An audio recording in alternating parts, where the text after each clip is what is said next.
Boa noite. A Polícia Federal cumpriu nesta manhã 15 mandados de busca e apreensão durante a Operação La Muralha 2, que apura a participação de advogados e até de magistrados do Amazonas em um suposto esquema de negociação de decisões judiciais para beneficiar traficantes de uma organização criminosa da capital.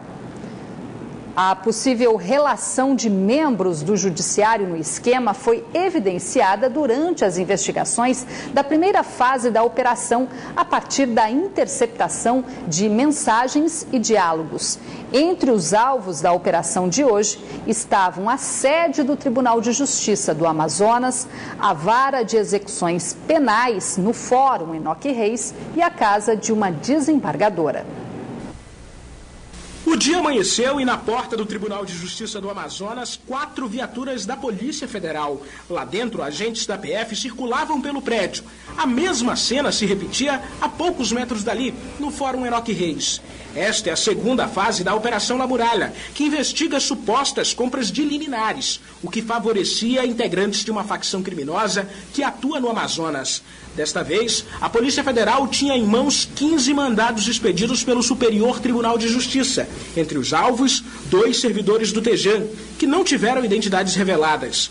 4 advogados, Klinger da Silva Oliveira, Maria Gorete Terças de Oliveira, Flavícia Dias Souza e Luciana da Silva Terças. Um mandado de busca e apreensão também levou os policiais federais ao gabinete do juiz Luiz Carlos Valois, da Vara de Execuções Penais. O magistrado não estava no fórum. Depois de algumas horas, a PF deixou o prédio com um malote cheio de documentos. Luiz Carlos Valois também é investigado por supostas facilitações em decisões judiciais, que favoreciam criminosos do Amazonas. O que se diz é que o doutor Valois libera presos. As notícias que nós temos são de jornal. Nunca veio nenhuma representação contra o doutor Valois na corregedoria. Na mesma linha de investigação, outro mandado foi expedido pelo STJ para apurar a conduta de uma desembargadora do TEJAN. A Polícia Federal chegou bem cedo aqui no Tribunal de Justiça do Amazonas, mas os trabalhos só iniciaram por volta de 8h30 da manhã, quando o desembargador Flávio Pascarelli, que é o corregedor da corte, chegou no tribunal. Os policiais se concentraram no 6º andar do prédio, do lado direito, onde fica o gabinete da desembargadora Encarnação Salgado. O corregedor do tribunal acompanhou a varredura que fizeram no gabinete da colega. Ele afirma que nunca recebeu denúncia na corregedoria contra a Encarnação Salgado. Corregedoria não. A partir de agora, na mudança do Código de Processo Civil, qualquer problema com o desembargador passa a ser da corregedoria, mas até então não. Quase 6 horas depois, os agentes deixaram o gabinete da desembargadora com documentos em um malote. A PF também foi na casa da magistrada no bairro Dom Pedro, na zona centro-oeste de Manaus. Um computador foi apreendido e alguns documentos levados para a investigação. Flávio Pascarelli classificou a ação da PF hoje como um prejuízo à imagem do tribunal. Uma situação como essa arranha a imagem de qualquer instituição, né? É um fato constrangedor, mas faz parte do procedimento democrático.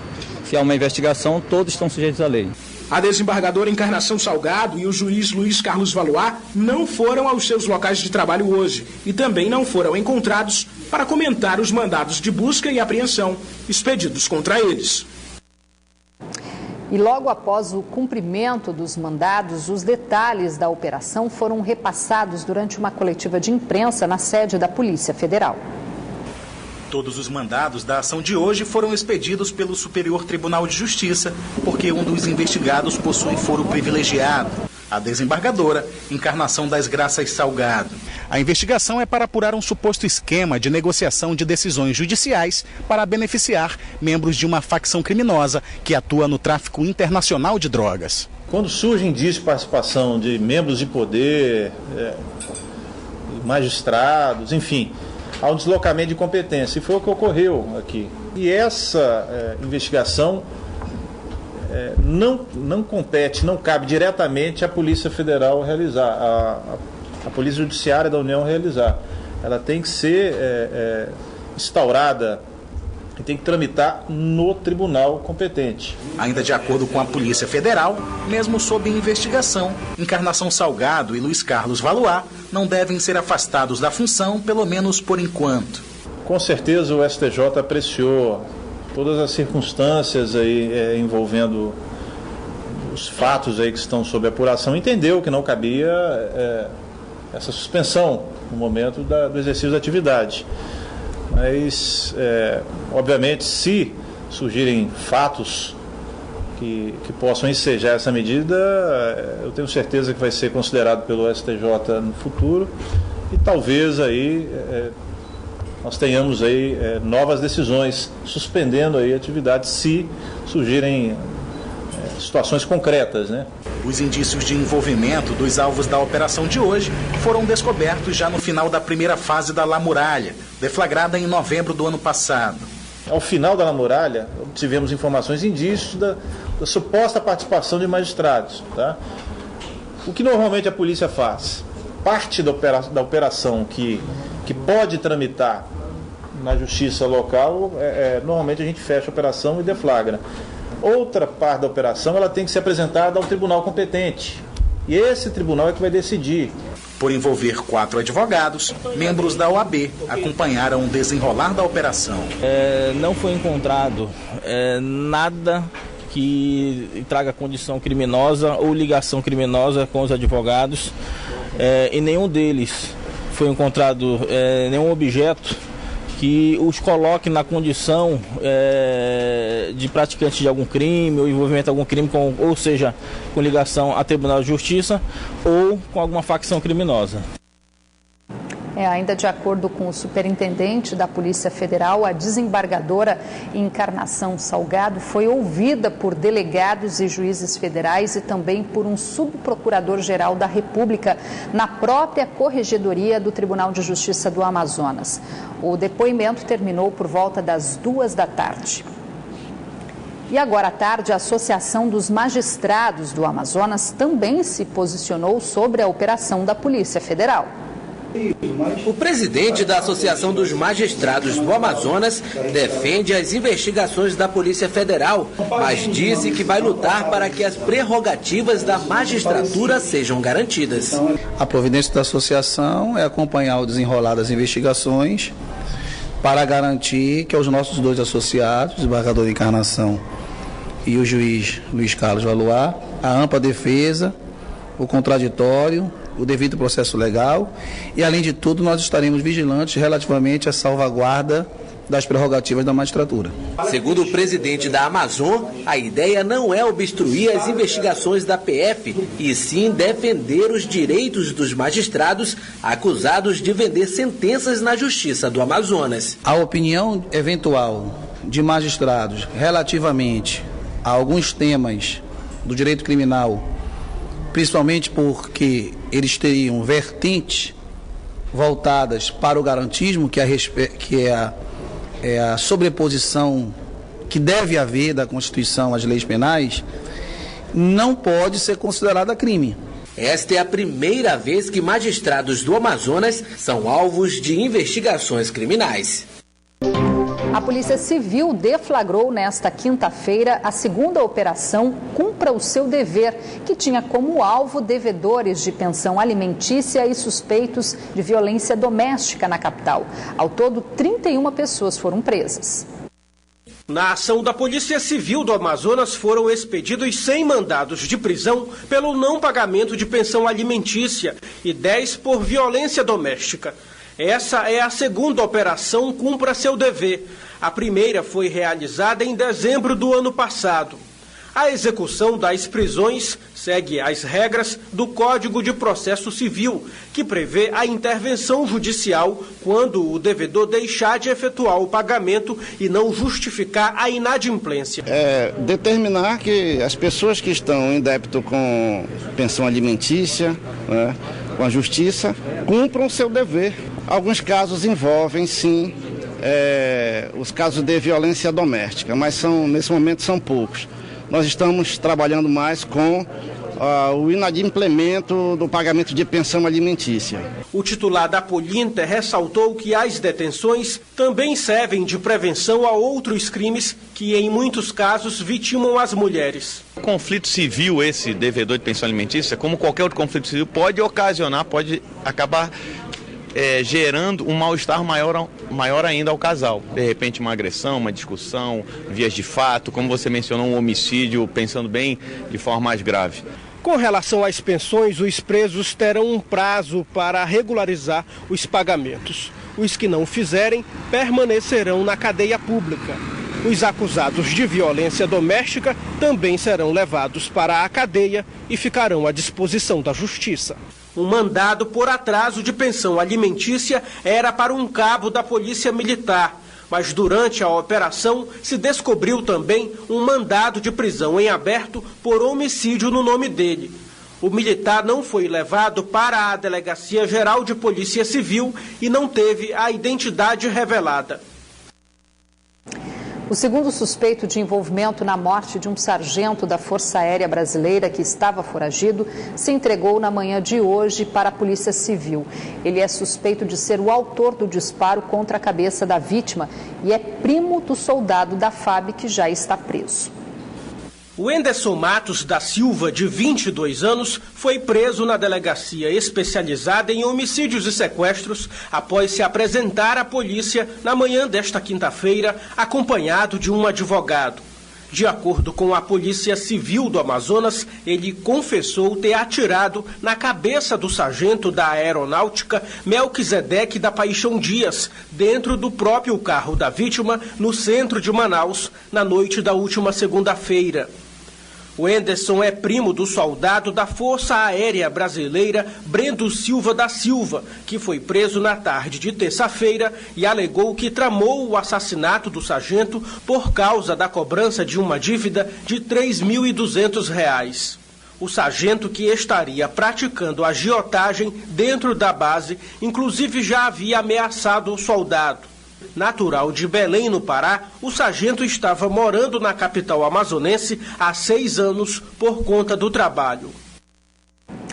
Mais de 300 materiais proibidos, como drogas, celulares, chips, chaves de fenda, entre outros, foram apreendidos com visitantes durante o procedimento de revista nas unidades prisionais de regime fechado da capital. O número, que corresponde ao período entre janeiro a maio deste ano, foi divulgado hoje pela Secretaria de Administração Penitenciária. De acordo com o secretário da SEAP, Pedro Florencio, recentemente o IPAT, o COMPAGE e o Centro de Detenção Provisória Masculino receberam equipamentos de segurança e inspeção eletrônica, como máquinas de raio-x e detectores de metais. E as demais unidades devem receber os mesmos equipamentos após os Jogos Olímpicos.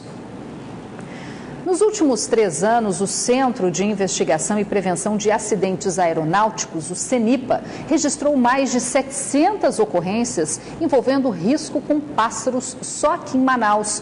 Uma lei federal sancionada em 2012 proíbe qualquer atividade atrativa de pássaros nas áreas do entorno dos aeroportos.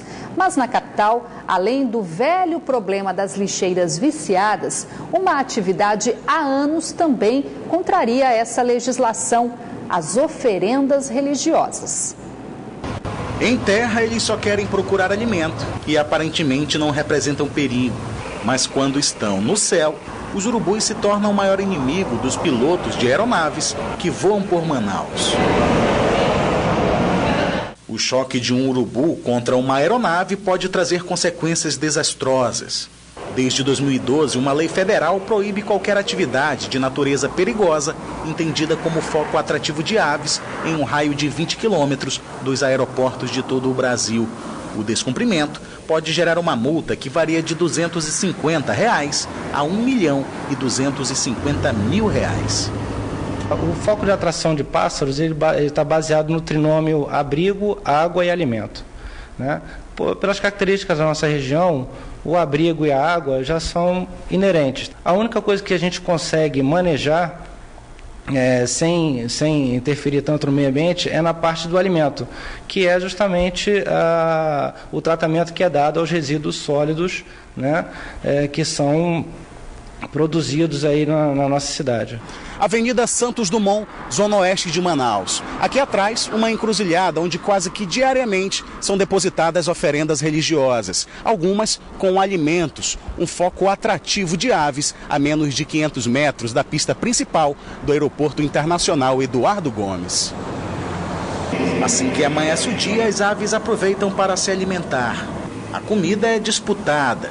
Após o café da manhã, elas descansam nos galhos das árvores, só à espera do tempo de procurar mais comida. O presidente da Articulação Amazônica de Povos Tradicionais de Matrizes Africanas diz que o problema está na falta de um lugar próprio para que sejam depositadas as oferendas. Já apresentamos um projeto na antiga SDS, hoje SEMA. Esse mesmo projeto foi apresentado à SEMAS, Secretaria Municipal do Meio Ambiente. Tem parecer favorável da PGE, da Procuradoria-Geral do Estado. Nós já conseguimos, inclusive, parcerias de universidades de fora do Brasil que estão dispostas a financiar o projeto para que nós tenhamos um local específico, em primeiro lugar, para a coleta de folhas, para a conservação da tradição ancestral, que data mais de 10 mil anos. Só que até agora o que nós temos visto é procrastinação por parte tanto do Estado quanto da municipalidade. Para evitar maiores problemas, todos os dias a Infraero providencia a limpeza do local, mas é apenas um foco entre centenas que existem na cidade. Nos últimos 3 anos, mais de 700 ocorrências entre avistamentos de aves, colisão e quase colisão foram registradas pelo Centro de Investigação e Prevenção de Acidentes Aeronáuticos, o CENIPA. Foram 60 registros este ano, 351 em 2015 e 302 em 2014. Um dos mais recentes incidentes quase terminou em tragédia. No dia 7 de março, uma aeronave que decolou aqui do Aeroporto Internacional Eduardo Gomes, com destino a São Paulo, precisou retornar depois de bater em Urubu em pleno voo. Após a colisão, os técnicos na manutenção detectaram que a asa do avião foi danificada e o voo foi cancelado. Foi a aeronave, durante a subida, teve essa colisão com o pássaro que pegou num dos instrumentos para controle, mas que são redundantes, então não interferiu em nada, mas por precaução a tripulação preferiu voltar. Né? Foi um pouso mais de precaução do que de coisa. Então ele foi considerado um incidente. Mas aqui em Manaus a maioria dos registros ainda vem das proximidades do aeroporto de Ponta Pelada. O local é administrado pela Força Aérea Brasileira. Por aqui, o problema é a proximidade com feiras, como a da Paner, na Zona Sul. O descarte irregular de restos de comida e as lixeiras abertas são um prato cheio para os urubus. Em abril deste ano, a Federação Internacional de Pilotos, a IFALPA, classificou o espaço aéreo brasileiro como criticamente deficiente, a mesma classificação de países em guerra. O motivo do rebaixamento foi o perigo relacionado a balões, mas o risco aviário é um agravante. Com essa classificação, as companhias aéreas podem diminuir a oferta de voos e pagar seguros mais caros, um custo que pode ser repassado para o consumidor com a elevação no preço das passagens. Tá aí um problema para os próximos governantes municipais resolverem, né? Vamos conferir agora a previsão do tempo para esta sexta-feira aqui em Manaus e também em algumas cidades do interior. Em Manaus, a previsão é de tempo nublado, com pancadas de chuva isoladas. As temperaturas variam entre 25 e 34 graus. Em Fonte Boa, o tempo fica encoberto, com possibilidade de chuva fraca, mínima de 24 e a máxima não passa dos 29 graus. Em Manicoré, o tempo fica encoberto com chuva e as temperaturas variam entre 24 e 29 graus. Mesma variação para Manicoré, onde o tempo fica encoberto com chuva. Em Barcelos, a previsão também é de tempo encoberto e pancadas de chuva. As temperaturas variam entre 26 e 27 graus. No próximo sábado, um simulado da passagem da tocha olímpica vai reunir mais de 30 órgãos de segurança na capital. O treinamento tem o objetivo de testar a resposta de todos os envolvidos no plano de segurança em casos de emergência durante o trajeto da chama nos dias 19 e 20 de junho. Os detalhes do simulado foram definidos durante uma reunião na manhã de hoje no Centro Integrado de Comando e Controle do Amazonas. O simulado vai ocorrer no Aeroporto Internacional Eduardo Gomes até a Arena da Amazônia e na Avenida Torquato Tapajós, onde vai acontecer uma colisão entre um carro e um ônibus com passageiros. O exercício será coordenado pelo Corpo de Bombeiros e monitorado pelas câmeras do Centro Integrado de Comando e Controle do Amazonas. Vamos simular um deslocamento dos comboios que integram a condução da tocha e vamos, neste período, simular um acidente que vai acontecer de maneira intempestiva em um determinado momento para testar nossa capacidade de solução deste incidente, a partir de uma doutrina básica de comando de incidentes e viabilizando então o deslocamento em tempo oportuno sem comprometer horário ou qualquer agenda que esteja previsto para a tocha. Por conta da simulação, o trânsito será interditado entre 10 e 11 horas da manhã na Avenida Torquato Tapajós, no sentido bairro Centro.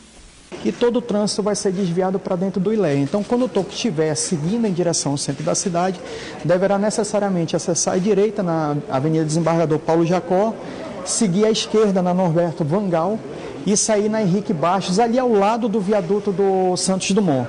Esse trecho todo ele vai estar sendo monitorado por agentes de trânsito de forma que a sociedade não seja impactada de forma significativa. O revezamento da tocha em Manaus vai acontecer em 3 pontos da cidade, do aeroporto até o centro de Manaus. Em seguida, a tocha vai passar pela Zona Leste e finaliza com a passagem pela Ponte Rio Negro até a praia da Ponta Negra. Eleições 2016, o Partido Humanista da Solidariedade, PHS, do presidente da Câmara, Wilker Barreto, confirmou agora à tarde apoio à reeleição do prefeito de Manaus, Arthur Neto.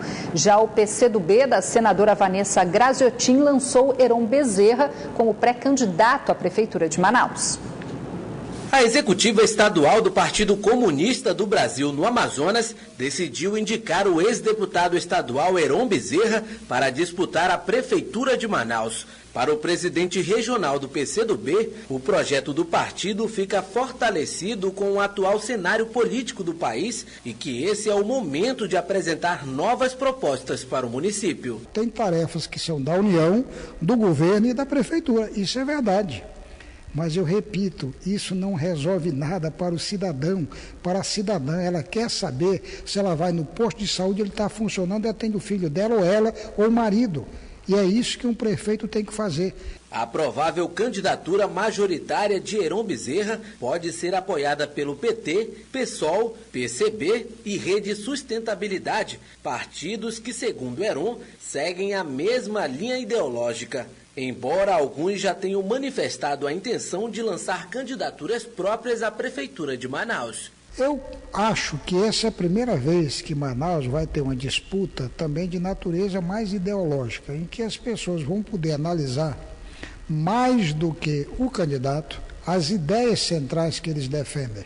Hoje também o Partido Humanista da Solidariedade reafirmou o compromisso de apoiar a candidatura à reeleição do tucano Arthur Neto. Durante a plenária da executiva estadual do PHS, o presidente da Câmara, Wilker Barreto, se demonstrou otimista e defendeu uma aliança mais próxima com o PSDB de Arthur. Ele também falou do crescimento do PHS no estado.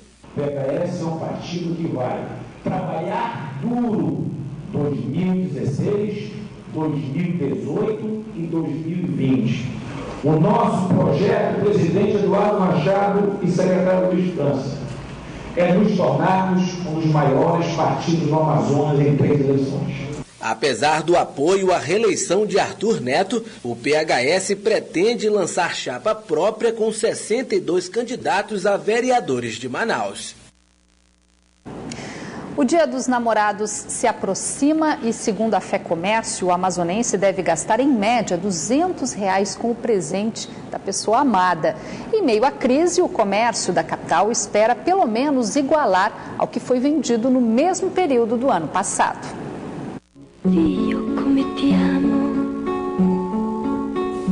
É amor por todas as vitrines, até em inglês. Tudo para chamar a atenção de quem passa por aqui de mãos dadas, apaixonados. E não importa a idade ou o tempo de casamento. Dia 12 vai ter presente. Mas ela já sabe que tem que escolher dentro de um limite, né? Ela não pode extrapolar. Vai ser um buquê de rosas. De rosas. Podem ser rosas, sapatos, eletrônicos. O comércio está à espera de namorados como o seu Ronaldo, que já separou um dinheiro para deixar a esposa mais feliz. E sendo assim, os lojistas agradecem. Afinal, este ano, o movimento não anda tão bom. A semana que antecedeu o Dia dos Namorados em 2015, com essa agora de 2016, o movimento tá baixo? Tá baixo, mas a gente espera que melhore, né? Os namorados devem gastar em média R$200 com presentes este ano, segundo a Fé Comércio. Já a Federação da Câmara dos Dirigentes e Lojistas do Amazonas realizou uma pesquisa e conseguiu identificar que na preferência dos presentes, vestuário ocupa o primeiro lugar, seguido da perfumaria e dos eletroeletrônicos. Neste último caso, o Maicon, que é gerente de uma loja de eletroeletrônicos, percebeu que os celulares têm saído bastante esta semana. Mas jogo de videogame é a preferência.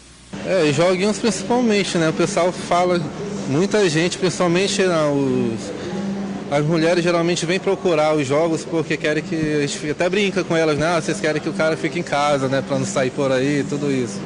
Este ano, algo atípico está acontecendo. O que está exposto nas prateleiras aí do comércio, boa parte já estava no estoque. O que aconteceu é que, como existe uma perspectiva de um crescimento muito reduzido ou igual no ano passado, a compra foi menor.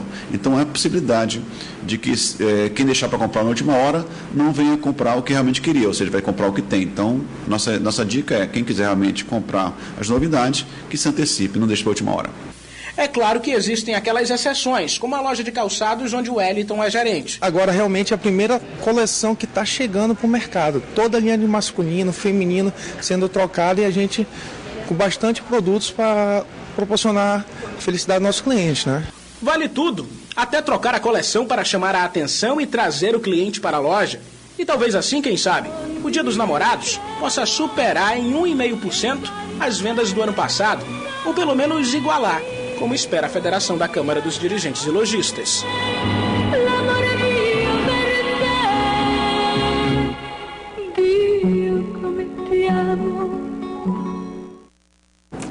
Depois da propaganda política, você fica com as notícias do Jornal da Band. Boa noite, até amanhã.